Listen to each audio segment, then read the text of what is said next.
The C-SPAN networks bring you long-form public affairs programming from the nation's capital and are a public service of your television provider. C-SPAN, created by cable. Good evening. I'm Nikki Haley, Governor of the great state of South Carolina. I'm speaking tonight from Columbia, our state's capital city. Much like America as a whole, our state has a rich and complicated history, one that proves the idea that each day can be better than the last.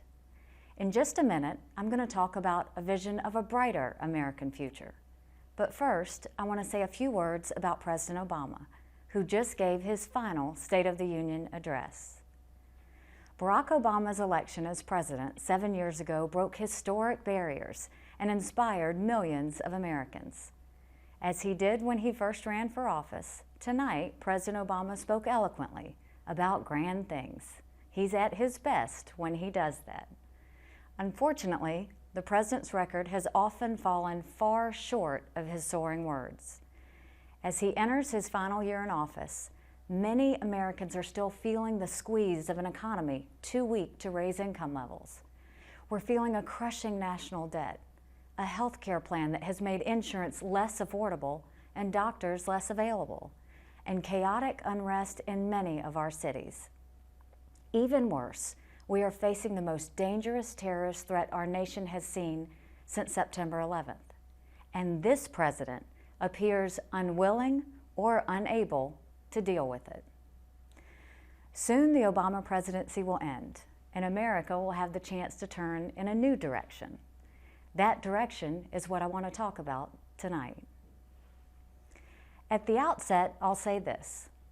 You've paid attention to what has been happening in Washington, and you're not naive.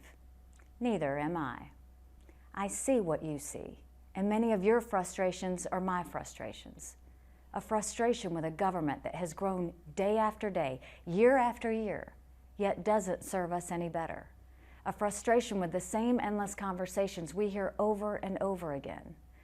A frustration with promises made and never kept. We need to be honest with each other and with ourselves. While Democrats in Washington bear much responsibility for the problems facing America today, they do not bear it alone. There is more than enough blame to go around. We as Republicans need to own that truth. We need to recognize our contributions to the erosion of the public trust in America's leadership. We need to accept that we've played a role in how and why our government is broken. And then we need to fix it. The foundation that has made America that last best hope on earth hasn't gone anywhere. It still exists. It's up to us to return to it. For me, that starts right where it always has. I am the proud daughter of Indian immigrants who reminded my brothers, my sister, and me every day how blessed we were to live in this country. Growing up in the rural South, my family didn't look like our neighbors, and we didn't have much. There were times that were tough, but we had each other, and we had the opportunity to do anything, to be anything, as long as we were willing to work for it.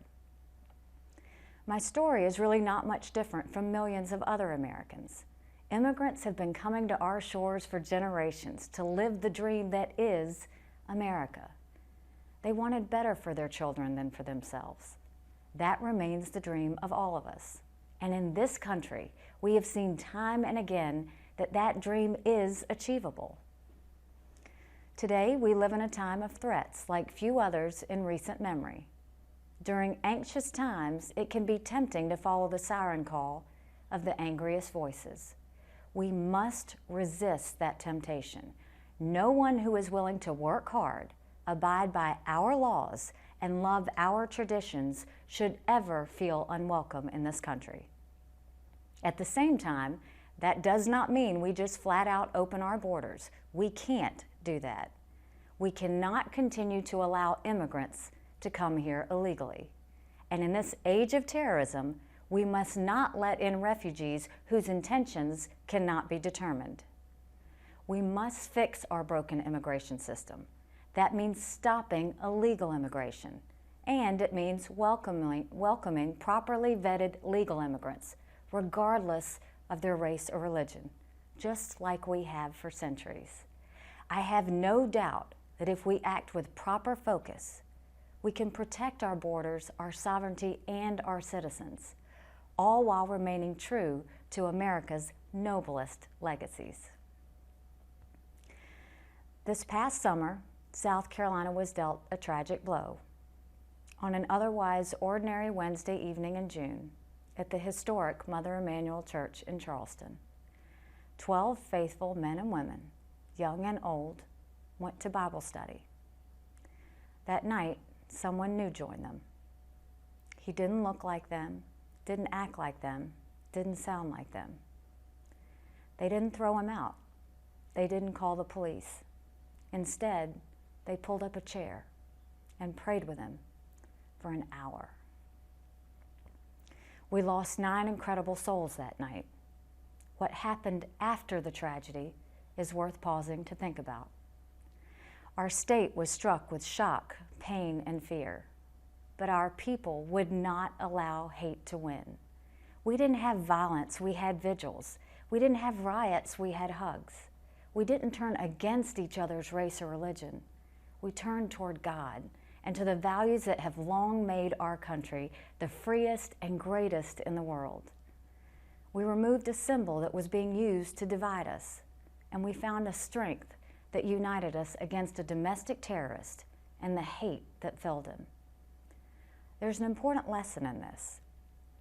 In many parts of society today, whether in popular culture, academia, the media, or politics, there's a tendency to falsely equate noise with results. Some people think that you have to be the loudest voice in the room to make a difference. That's just not true. Often the best thing we can do is turn down the volume. When the sound is quieter, you can actually hear what someone else is saying. And that can make a world of difference.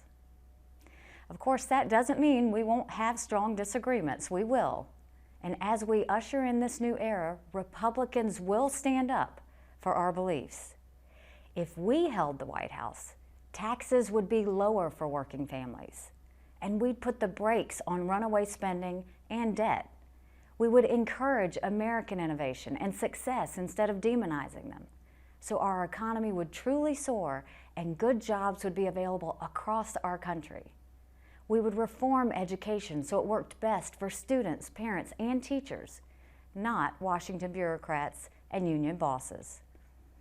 We would end a disastrous healthcare program and replace it with reforms that lowered costs and actually let you keep your doctor. We would respect differences in modern families, but we would also insist on respect for religious liberty as a cornerstone of our democracy. We would recognize the importance of the separation of powers and honor the Constitution in its entirety, and yes, that includes the 2nd and 10th Amendments. We would make international agreements that were celebrated in Israel and protested in Iran, not the other way around. And rather than just thanking our brave men and women in uniform, we would actually strengthen our military, so both our friends and our enemies would know that America seeks peace. But when we fight wars, we win them. We have big decisions to make. Our country is being tested, but we've been tested in the past, and our people have always risen to the challenge. We have all the guidance we need to be safe and successful. Our forefathers paved the way for us. Let's take their values and their strengths and rededicate ourselves to doing whatever it takes to keep America the greatest country in the history of man and woman. Thank you, good night, and God bless.